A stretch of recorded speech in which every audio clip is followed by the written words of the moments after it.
Hey guys, welcome back to my channel. If this is your first time here, my name is IG, and on this channel we do a lot of vlogs, lifestyle videos, and sometimes we also do sit down videos where I just give you guys a lot of information. In this particular video, I'm going to be talking about cost of living in Canada. I recently migrated to Canada and I've been living here for about 3.5 months now. So I'm here to give you guys a breakdown of the entire cost of living for me and my husband, a family of 2, and the income potential, like how much we earn in a month versus how much we spend. So this is just to give you like a guide, a sort of like information to base your research on, especially if you're planning to migrate to Canada or you are planning to come over, or generally you're just looking for information about cost of living in Canada versus how much you could earn, or maybe Nigeria, like to just see how much it is. So the first thing I would say is that it's actually not very cheap in the province that I'm living in. Like the cost of living in this particular province is actually a bit higher than normal, to be honest. British Columbia as a province is a bit more expensive, but probably because of how nice it is here. It's one of the warmest provinces in Canada, so you can imagine that a lot of people want to be here, and it is part of the reason why it is actually expensive. So this video is going to be in sections. I have a few sections here that I'm going to be touching, and particularly because I live in British Columbia, we're going to talk a lot about British Columbia, but that does not mean that that the information I'm giving you does not or could not relate to any other province. But I'm just saying that I'm going to be saying British Columbia a lot, and that is just because I stay here. So the first thing I want to start with is rent. Firstly, rent is actually expensive in this province. That is the first thing to say. But averagely, I live in a 1-bedroom apartment, and I have my house is actually big. So compared to the average 1-bedroom apartment, this is much bigger. This is a 700 square feet house. So to give you context, it can actually take 2 bedrooms, but there is just space in my house. So I think I've done a video where I showed you guys my house. I did a house tour video and I showed you guys what my house looks like. So I'll link that video here in case you've not seen it. You can check it out. But in this particular video, I'm going to be focusing on the rent and how much we're paying. I am paying 1,800 for my 1-bedroom apartment, and I live in British Columbia, of course, like I told you already. So it's a bit expensive here. Not to say that the house is not beautiful. This is an absolutely gorgeous house, but like averagely speaking, this is the amount that people pay for 1-bedroom apartment here. So if you are living in a 2-bedroom apartment, you could be paying as much as $2,000 to $2,600 depending on the area of town. Like if you're living in the midst of town, like in the middle, downtown and everything, you're going to be paying as much as 2,600 to 2,800 for a 2 to 3 bedroom house. And that depends on what the house has. Like if it's a modern house, if it's a new building, it has utilities, it has a lot of maybe in-house pool, gym and all of that, your fees could be higher than this. I'm just saying averagely based on the buildings around. Another thing to keep in mind is that I live in an old apartment, so this is a house and it is not actually very modern, but the refurbishing is really good. The house is in good condition, so it's not a new apartment per se, but this is how much we're paying at the moment, and this includes my utilities. Another thing you need to make sure of is that your utilities are included in your rent, or if it's not, you could be paying an extra amount. And when I say utilities, I'm talking about your electricity bill, your Wi-Fi bill. You need Wi-Fi in your house, so your house Wi-Fi bill, and as well as your water bill. So these are the things that are usually included in utilities. And if this is not included in your house utilities, you could find yourself paying as much as $200 per month for your utilities, depending on your rent and how much utilities you use averagely. So that is just one thing to keep in mind. Rent is actually not really cheap here, so no matter how much you're making, you need to consider how much you are going to be paying in rent. And most times people are paid bi-weekly. Here you're paid every 2 weeks, so your rent, your salary is divided into 2, and you're giving half of what you work for every 2 weeks. So depending on what you're where you're living, you need to know how much you're going to be paying every month for your rent. Rent is paid monthly here, so your bills most times are actually very easy to pay. You can keep half of your money for your food and then the other half for the rent or whatever, depending on how much you're making. So Anyway, I don't want to go too deep into the renting, but I know that this is actually something to keep in mind, because rent is a very very big issue. It's actually expensive to live in a high rise or modern building here. Now, if you are looking to buy a house, say you have the money to actually purchase a house of your own, like you want to buy a house, you need to have a down payment of at least $30,000 to about $60,000. And then this is just a down payment, because the actual cost of the house might be around maybe 700,000 to 800,000, depending on the size of the house and where the location of the house is. Now, this is not usually the amount of money most people can come up with. So if you can get your down payment of $30,000 to $60,000, then you can actually get financing to buy the house, and then you begin to pay your mortgage. Usually your mortgage is like $3,000 to $4,000 per month, and you keep paying this till you pay off your house bills in maybe say 20 to 30 years. And when you're done paying off the cost of the house, then you have to start paying property taxes to the government and stuff like that. So these are things you need to consider if you are going to live in a house in Canada, like you want to buy your own house. It is not actually easy. Most people just rent till they can find their feet. But if you have enough money to buy your own house straight up, then you probably need to have at least 60 to 30 to 40,000 or $60,000 in down payments before you can even talk about getting a good house and then paying your mortgage monthly. Now, this is not to say that it is impossible to buy a house. I'm just saying that houses are expensive here, and you need to know how much you're going to have as your down payment before you talk about buying a house. So I guess the average person is actually renting a house, and they are paying about 1,500 to 1,800 or 2,000 for a one-bedroom apartment here in British Columbia. That is the average amount, I think. And then, of course, if you are renting a 2-bedroom to a 3-bedroom apartment, you could be paying as much as 2,600 to 2,800, depending on the location of the house and the utilities included or not. So the next thing I'm going to be talking about is transportation. The cost of transportation in British Columbia, and for the two of us, a family of two, is actually a bit high. We have a car that we are financing. So financing basically means that they allow you to pay a monthly payment for your car. It's like having a mortgage. So we're paying monthly for the car, and the cost of the car usually, like, average car amount here is like $8,000 to like $10,000. That's like at least how much you'll be paying for a brand new car, at least a decently new car. But if you are getting a car from the owner directly, that is, you're buying from maybe Facebook Marketplace, or the person who owns the car and is selling to you, you could be getting it for less, like $5,000, $6,000. And that way you pay upfront, like you just pay directly and you pay everything at once to the owner.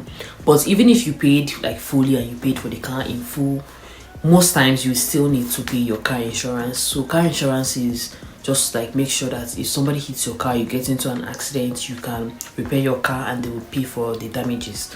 So we are paying about $200 bi-weekly for the car payment. That is to pay for the car and the amount of the car itself. That's the amount of the car itself. Then $200 bi-weekly for the car payment, and then $150 for the car insurance. That is how much we are paying every month for car insurance. So in a month we spend about $650 for transportation and car. That is not including the money we spend on gas. So for gas, we spend about $400 monthly on gas. That is $200 bi-weekly on gas, which is fuel. And so concluding that, that is about $650 plus $400. That is more than $1,000 a month on transportation. And then personally for me, I have to take the bus because I have different schedules. So sometimes I need to move around, and if my husband has already gone to work, then I need to find a way to leave the house. So I use the bus, and for the bus I spend about $70 a month on my bus pass. So bus pass is if you pay monthly for a pass to enter the bus as much as you need to. So if you pay $70 a month, you can go out as much as you need to, or spend or use the bus as often as possible, just to maximize, or go out as much as you want because you've paid for the month already. So I spend about $70 a month on my bus pass, and then at the end of the month I pay for the next month, and then that's how I do it. So $70 per month on my bus, and then you have the cost of maintaining the car itself. So the cost of maintaining the car itself, I didn't discuss that. So So have a car, you need to maintain your car, of course, but if your car gets into like you have run into some issues and you need to fix it, like usually maybe you wanted to change your tires from winter tires, because in the winter there are special tires you have to use, and you wanted to change your tires from those winter tires to the normal tires, you could spend nothing less than $300 on this. So having a car is actually quite expensive, so we are spending about more than $1,000 on transportation and car alone. Then you're not adding maintenance of the car and every other thing. If you are maintaining your car and maybe you want to change your oil, or you need to change your tires or whatever, you could be spending as much as $400 for this one schedule, for this one maintenance. So it's actually quite expensive having a car, because most times you're paying about, in total, maybe up to 1,200 or 1,500 for maintaining your car and transportation cost alone. It's expensive, but it's actually necessary because you need a car to move around in Canada. To the next part, which is the groceries. For the groceries, we spend about $200 every 2 weeks for our groceries, making it about $400 a month for groceries. We are a family of 2, but we actually spend a lot because groceries is not cheap. So you guys, groceries is not cheap. If you're buying food every 2 weeks, because that's how they pay, salary is paid every 2 weeks, then every 2 weeks we try to buy like food items for the next 2 weeks before we have to buy again.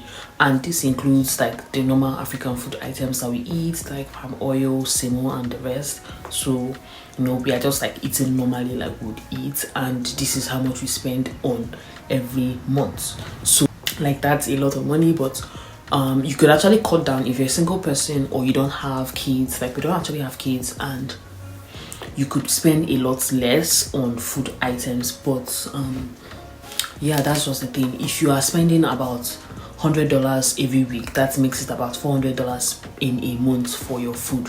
But maybe if you could cut down to like $50 a week, that could be less for you, depending on how much you eat or how many family members that you have. But this is how much you spend on a monthly basis on groceries. Groceries is actually not cheap. Groceries takes a lot of money. So yeah, that is just it. And then moving on to the next section, which is the phone bill. For me, I have a phone bill, and my husband does as well. When I came in March, I had to get a new phone plan because he already had his own.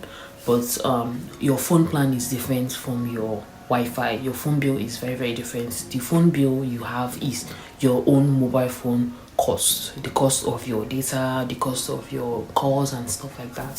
So for me, because I had to buy a phone as well, I am paying about $75 a month, but my husband is paying about $100 a month for his own phone plan and the cost of his own phone. So that is how much we're spending on our phone bills. That is how much we're spending. I'm spending about $70 and he's spending about $100, so that makes about $170, nearly $200 on phone bill alone.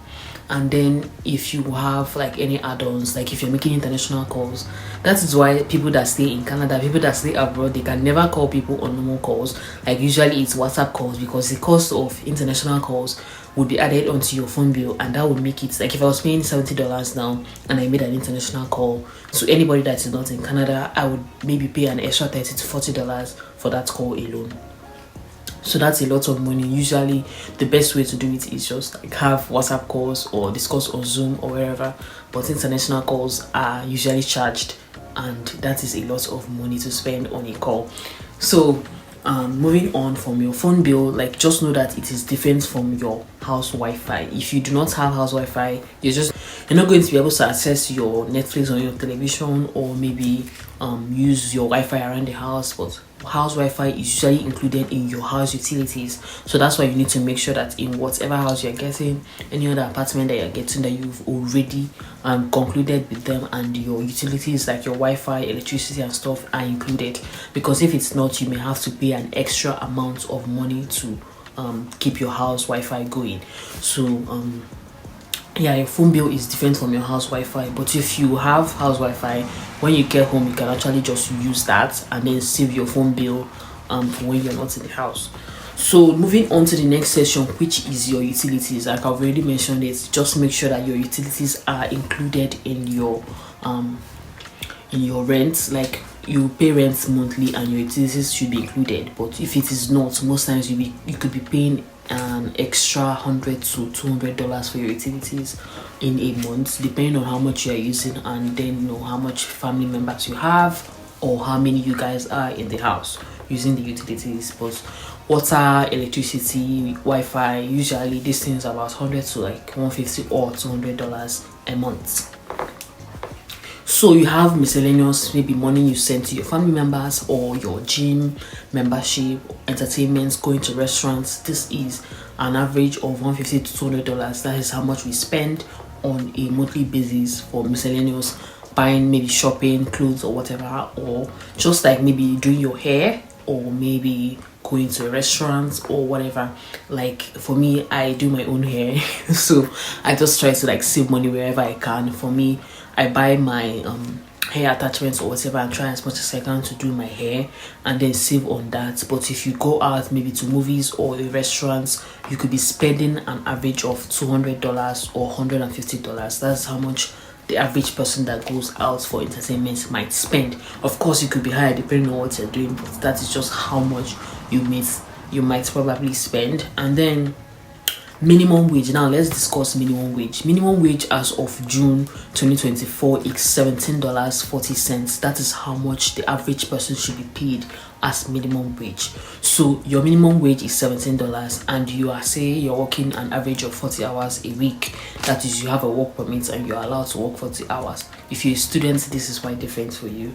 You probably be working about 24 hours. So as a person with a working about 40 hours a week, that is means that 17.40 cents times by 40 hours, that gives you about $696, and that is how much you're going to be making every 2 weeks. $600 maybe after taxes, and then you're making $600 in a month, you're making $1,200.